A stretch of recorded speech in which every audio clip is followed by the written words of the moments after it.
that interaction.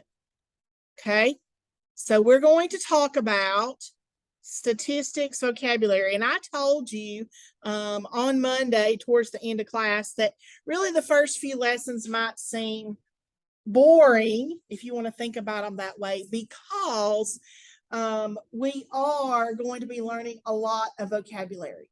But that's important because statistics has its kind of own unique set of vocabulary and concepts, and we have to be able to communicate with one another. And so you have to kind of know what those words mean. And so that's where we're going to begin. And this is one of the first lessons in Module 1. It's our statistics vocabulary. Typically, research, any kind of research, whether it's statistical research, scientific research, even personal research, any kind of research begins with a question. There's something that you want to know about. And that something will usually help you pose your question. And then you can go about the process of hopefully finding an answer to that question. Well, that's something that you want to know about in statistics is called the variable. Now, that may not be a new word to you because we do use the word variable a great deal in algebra and trigonometry. The variable is typically an unknown. In algebra, we often represent it by X. Good news, even in statistics, we still use the X since the variable is an unknown, but its definition changes slightly. The variable is the characteristic of interest for each person or each thing in the focus group. The variable, I usually kind of, if you want to think about it in this way, the variable is the what. Now, usually in English, when you're writing a paper or writing something, they always tell you to think about the 5 W's: who, where, what, when, and why, maybe even how. It's not really a W, but the variable is the what. It is what you want to know about. And guys, that can be anything from eye color, your height, your age, your weight, preferred soft drink, your salary, although that's not one you usually talk about with people, your political affiliation, the county that you live in, what size shoe do you wear? Anything that you want to know about is considered the variable. Statistically, it's important that that variable be what we call random. And random in this sense means that basically its value is determined by chance. If I ask you, what is your eye color?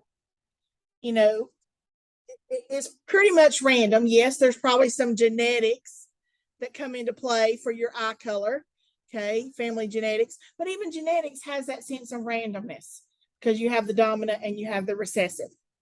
Okay, so it's random. It's basically determined by chance. So when you pose your question is usually phrased so that you can easily identify your variable, or even your subject, the person you're talking with, will know what you're trying to figure out.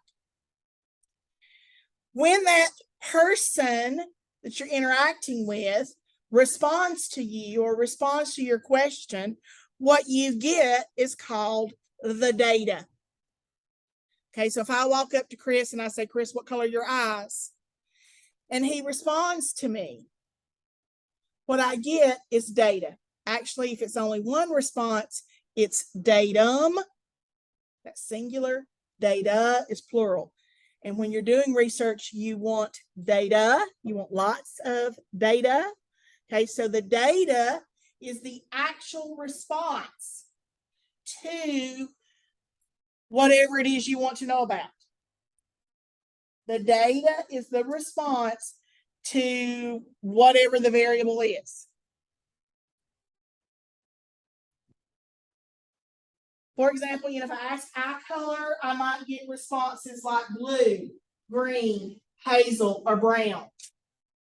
If I ask you your age, I might get 18, 47, 25.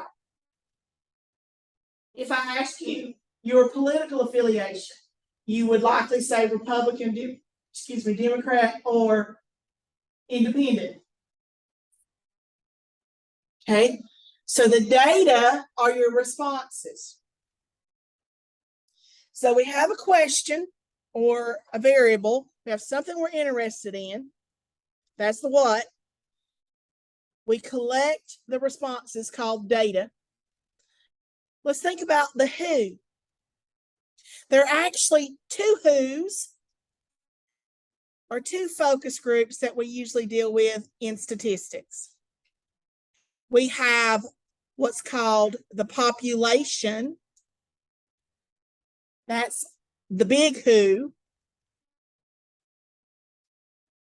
And it is the group that you're really interested in. It's your big picture focus. It's the big who.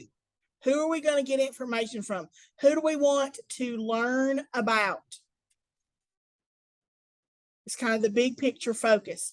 The key thing about the population is the population is intended to include all of the subjects or all of the items, whether that's people, reports, eggs, whatever you're looking at, okay?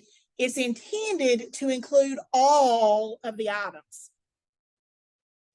And a lot of times, especially in this class, I usually will use the word all to emphasize that it is the population.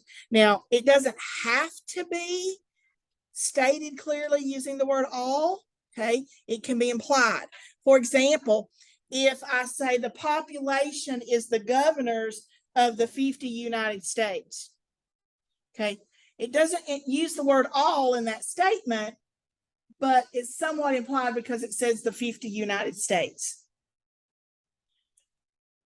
All 9,687,653 people living in Georgia. That was based on the census in 2010. Or all 5,702 GHC students in spring of 2018. Again, I tend to use the word all when I'm describing the population, but it's not a requirement. But in terms of the statement, but again, the population is your big picture. That's your big who.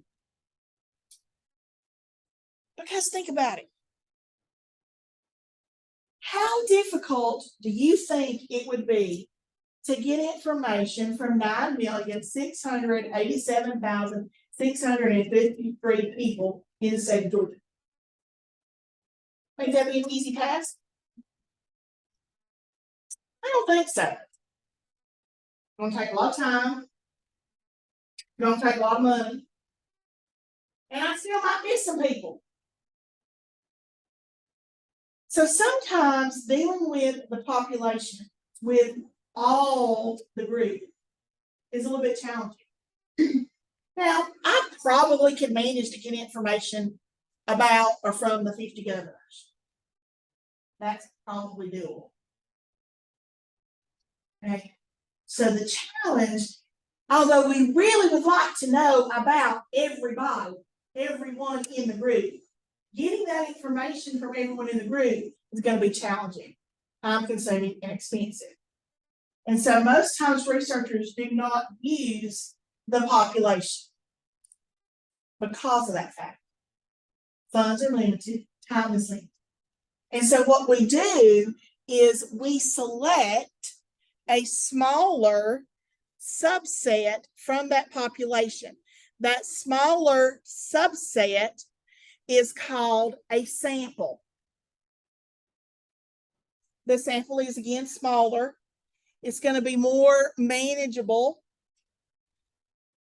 Hopefully you have easier access or have access to those individuals or groups or excuse me, not groups, but reports or whatever it is you may be looking at.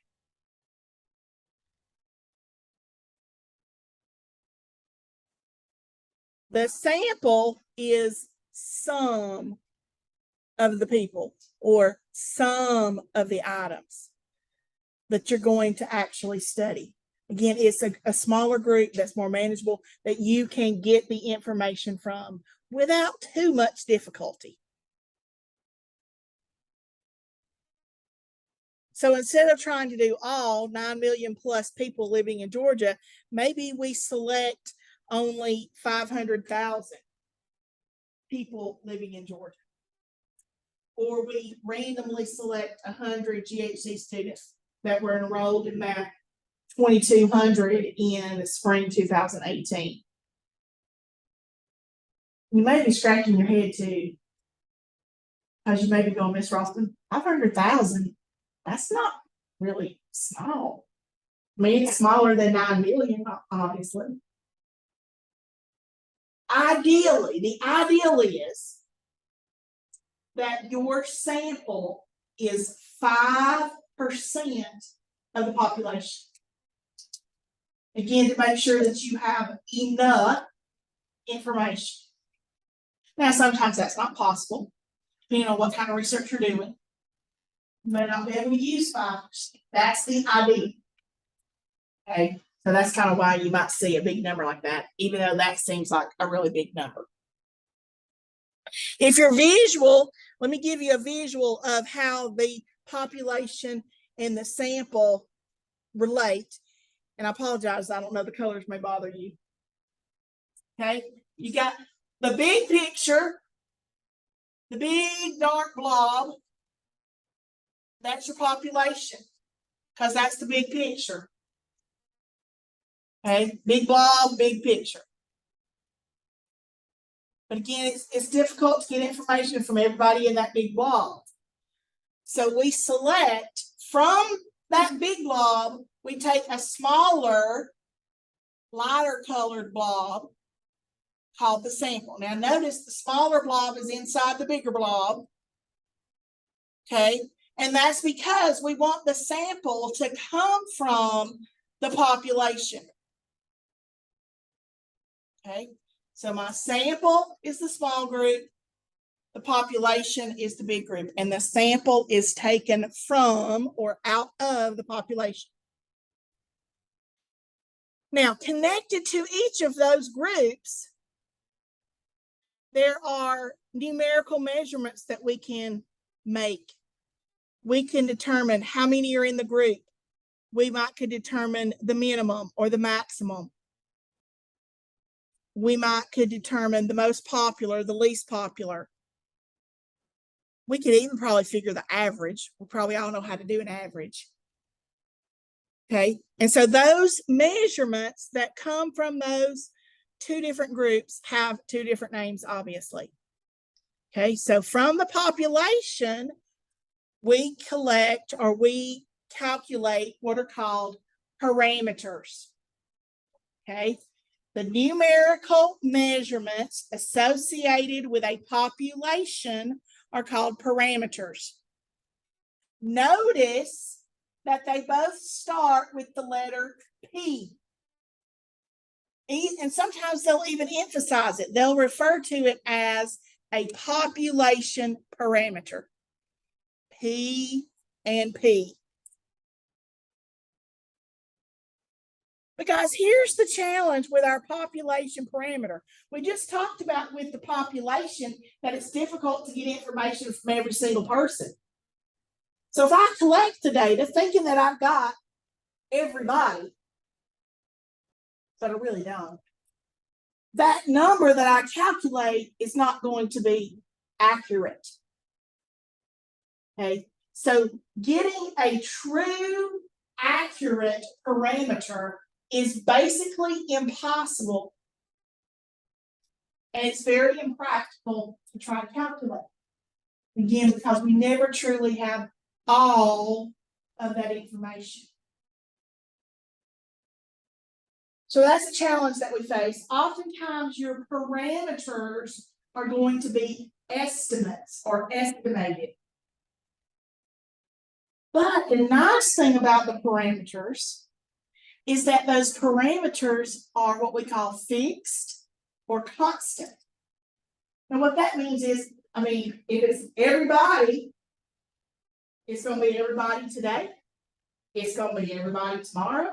It's going to be everybody the next day. Everybody doesn't change. And so the value of that measurement is going to change because you're using the same group over and over and over and over. So it is fixed or constant once we're able to estimate it accurately or as accurately as we can. Just to show you what a parameter might look like, and it can be different kinds of numbers, okay? The average age of a U.S. governor is 59.5 years.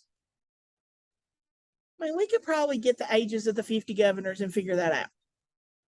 So that's a parameter. The median age of a person living in Georgia is 35.3 years, and that comes from the 2010 census. And again, with the census, the government assumes they've gotten information from every resident within the state of Georgia. Again, that's probably a false assumption, but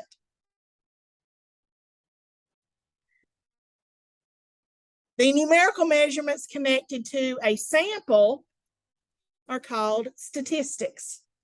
We actually talked about that on Monday because that's the second definition of statistics. Remember, we said statistics is the science, the whole process of collecting, organizing, analyzing, and summarizing data. Or we had statistics are the individual numerical measurements of a sample. So here we are back to that second definition. A statistic is the numerical measurement that is associated with a sample. Notice both words start with the letter S. Sample, statistic. Now, one of the, challenges or one of the different things about a statistic is that that statistic is going to vary from sample to sample. For example, if I wanted to know the average age of a student at Georgia Highlands, I could go around the room, ask you your age, and we could calculate the average. If I did the same thing with my class that was at 9:30 this morning, I bet you I'd get a different number. So I'd probably get one average for this class, and I bet I'd get a different average for the earlier class this morning. It's going to vary from sample to sample because I got different people. It's a different group. Now what should happen is the two numbers that we get hopefully are reasonably close together so that helps us to begin to narrow and focus in on what we could estimate as the population for all the students at Georgia Highlands. So a sample statistic is going to vary from sample to sample, but then we do actually use that and use multiple ones to help us estimate what we think the population parameter could or should be. Some examples. 85.8% of Georgians are at least a high school graduate. Notice in that case, I'm giving you a percentage. That's still a statistic. 40.9% of GHC students take classes online. That number's actually gone up. That's from a few years ago. Okay, again, so that you can, again, hopefully see visually how they connect together. Okay, again, your population is the big picture. And connected to that is the measurements called parameters, both of which start with the letter P. For your smaller group or the sample, we find or calculate statistics. And notice that both of them start with the letter S.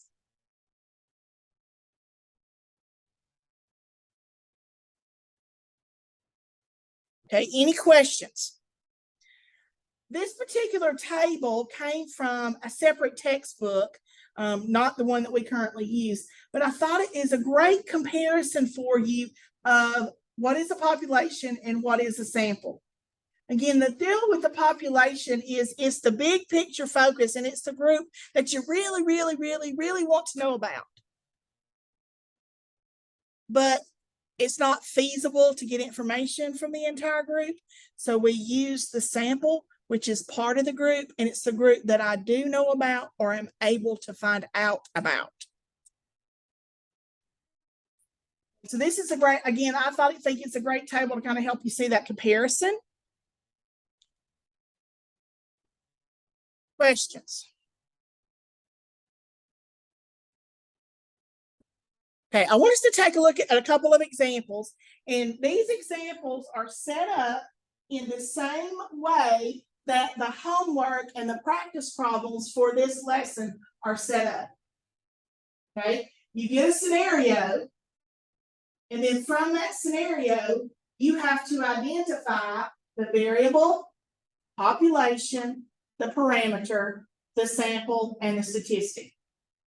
Now, I have a tendency to ask those questions in that order. What is the variable? What is the population? What is the parameter? What is the sample? And what is the statistic? To me, that's just a logical flow. I will tell you, to ensure that you kind of have an understanding of those words, they give them to you out of order on the homework or the quiz. Okay? I mean, it's the same thing, they're just having you do it in a different order. Okay? So it might mess with your head a little bit, so just be aware of that.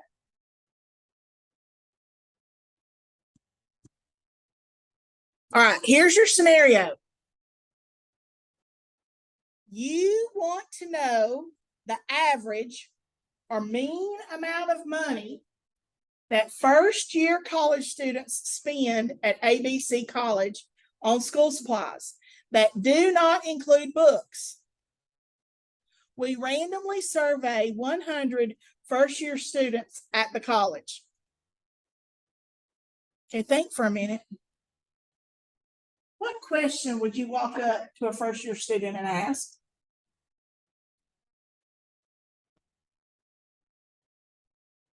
How much did you spend on school supplies? Probably say not including your books. Okay. What's the variable?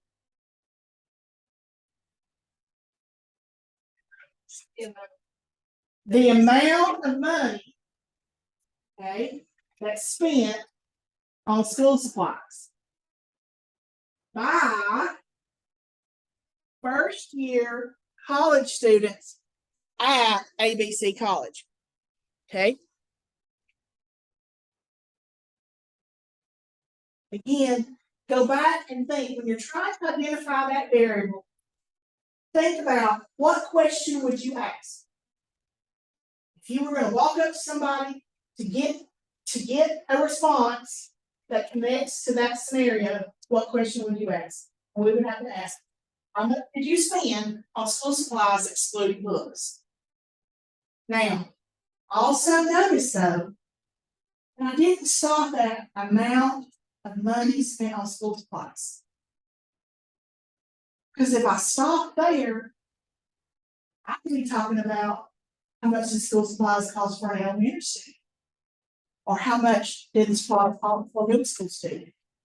Or how much did they cost for my high school daughter? Or how much did they cost for a college student? Okay, as the devil is in the details with statistics. You have that. You need to be specific. So we're only going to ask this question to first-year students, college students at ABC. I think I lived at ABC College off there. I did, but it should be there. Okay, gotta put in the details. The adjectives, the details, the descriptions are important. It gives the research context. Okay. What's population? What would be our big picture focus here? Okay. Right. All first year college students at ABC College. Now, notice that in that scenario, it doesn't literally say. We really want to know about all first year college students at ABC College. Okay, oftentimes your population is implied. It is not just outright stated. So you have to kind of read between the lines to identify what your population is going to be. Again, the key is that it's all. And we're limiting ourselves to first year college students. So really, I guess I'd have to kind of ask two questions. I have to walk up to you and say, are you a first year college student? Or is this your first year at college? Because if they're not a first year college student, I don't want to ask them about how much they spent with. Now with me? All right, connected to that population is going to be some sort of measurement. Okay, what measurement are we going to connect to that population?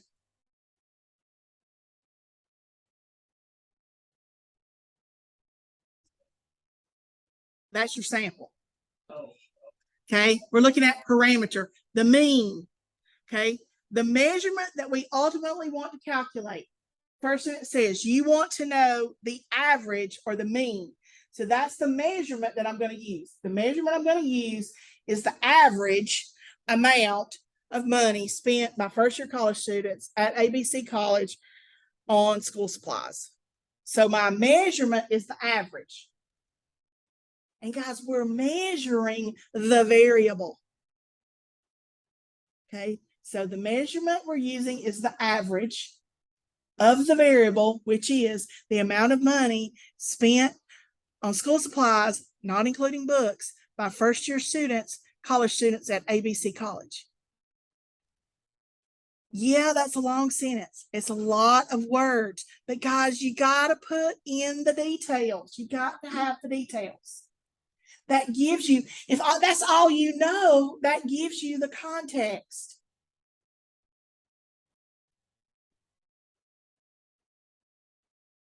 Now, what's my sample? 100 randomly surveyed first year students at ABC College. Okay, we want them, remember, it's got to be a subset of the population. So remember, our population is all, and we're going to do in our sample, we're going to use 100. But everything else, for the most part, should be the same. They should both be first year college students at ABC College. The other thing that's important about our sample is that it's random. And usually in the description, it's going to say that. It's going to say something like randomly selected, randomly surveyed, in a random sample. Okay. If it doesn't, for the purposes of this course, we're going to assume it is. Because if you're doing that research on your own, at your job, or for another class, you would have to ensure that it's random. And we're going to talk about in a few days. How do you do that? How do you know, or how can you ensure that you have that random sample? Because if it's not, then your results might be questionable. Okay. So I've got it on the screen. What's the statistic? Whoops, I already put it up there. Okay. The statistic, again, is the numerical measurement that's connected to the sample. But guys, it's the same measurement that we used for the population. The measurement was the average. But when I calculate that statistic, I'm only going to use the 100 randomly surveyed first-year college students at ABC College instead of using them all. Okay? The measurement is the same. It's just a matter of to which group do you apply it.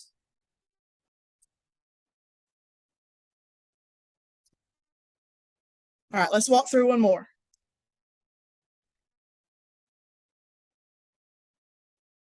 An insurance company would like to determine the proportion of all medical doctors who have been involved in one or more malpractice lawsuits. The company selects 500 doctors at random from a professional directory and determines the number in the sample who have been in a malpractice lawsuit. Okay, so think for a minute. What question would you have to ask those doctors? Have you been involved in a malpractice lawsuit? What kind of answers are you going to get? You're going to get a refuse to answer, right? You're going to get what they call that a refusal. They're going to hang up on you. Ideally, what would be the choices you would have? Yes or no? Okay. And then we're going to look at how many yeses we have and how many no's we have. Okay, so what's the variable here? What are you interested in? Whether or not they're in a lawsuit. Okay, it's kind of, it's hard to say, but the variable is whether that medical doctor has been involved in one or more malpractice lawsuits. I'm not necessarily interested at this point in how many. We're just saying in one or more. Personally, I'd be concerned if they'd been involved in more than one. One you might could figure, okay, they made a mistake, but they learned from it and it didn't happen again. Okay. Okay, what's the population?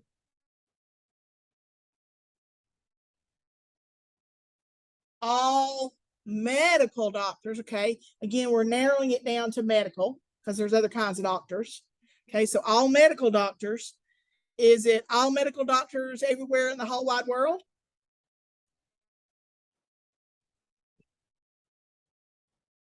Not necessarily. That's what I'm trying to figure out.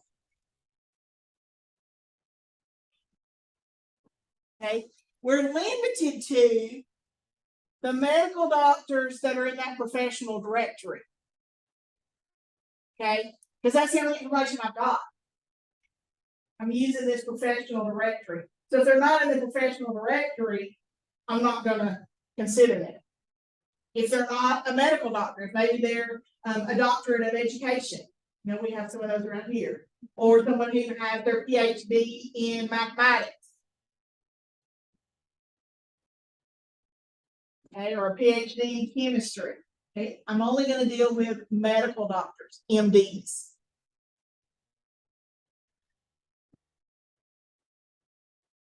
Okay, what's the parameter?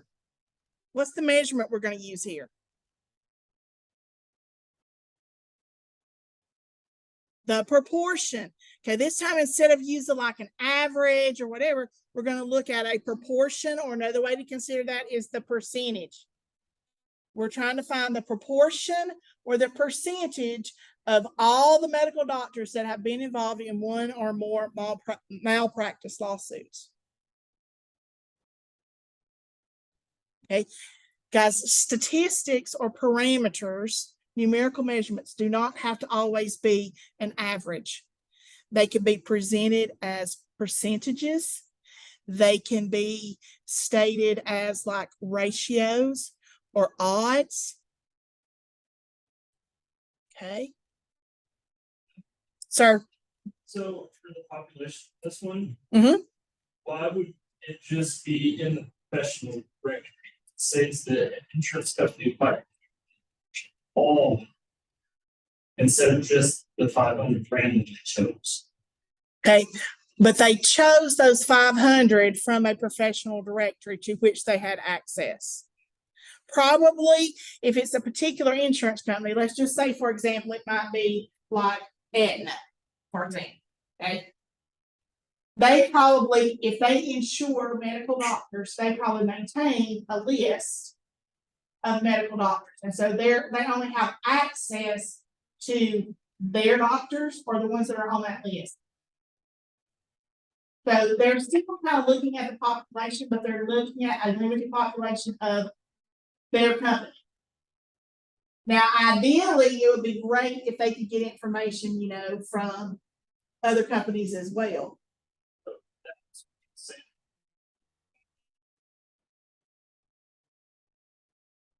Say that again. Also be the sample, the population and the sample be the same answer, because it would be the 500 doctors at random, which are listed in the professional. The 500 are your sample.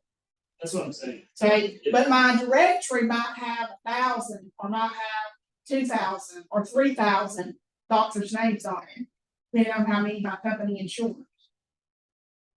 So there could be more, but it is possible. If you're asking me, is it possible that your population and your sample are one and the same? Yeah. There are cases where that could occur.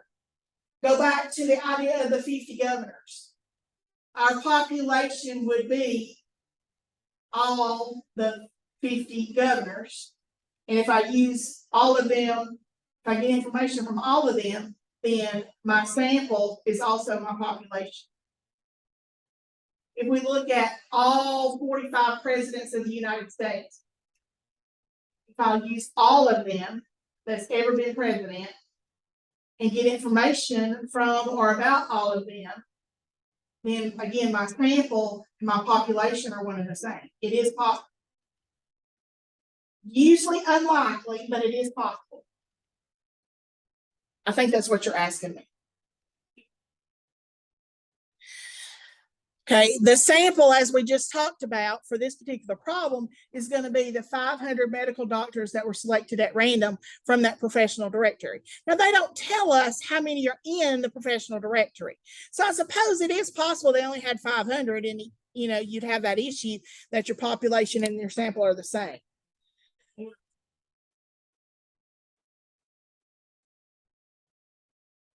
Yeah, that's who they really want to know about is all of them.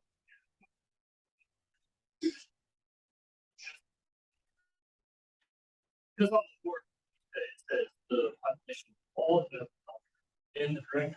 Yeah. But did they just know? They do, but I mean that like your kind of your dream would be all medical doctors anywhere in the whole wide world. Yeah.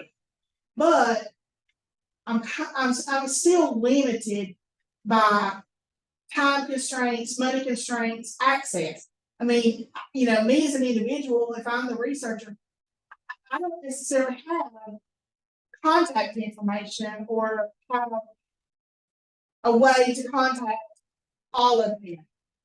But what I do have access to is this directory list that my company maintains. So, pie in the sky, yeah, I want all of it. But even my population has to be limited at some point because I just can't.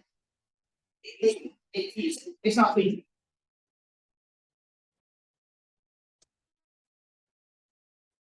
All right, and then the statistic. What measurement's going to go with the sample? Yeah, it's still going to be a proportion. Remember, the measurement stays the same, but now it's going to be for those 500 randomly selected medical doctors. And what we're going to learn as we progress is that we're going to take that statistic and we're going to use it to help us estimate what it could or should be for the population. Because remember, we said it's kind of almost impossible to calculate it for the population.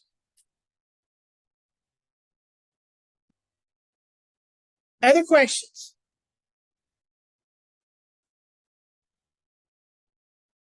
And you really helped me make a good point too, in that the fact that the devil's in the details. You got to put the details in there, and it would be nice to have a few more details in this scenario to kind of help us give it the context, or kind of, know more about, are they really trying to do all, or are they just limiting themselves, that kind of thing. Questions?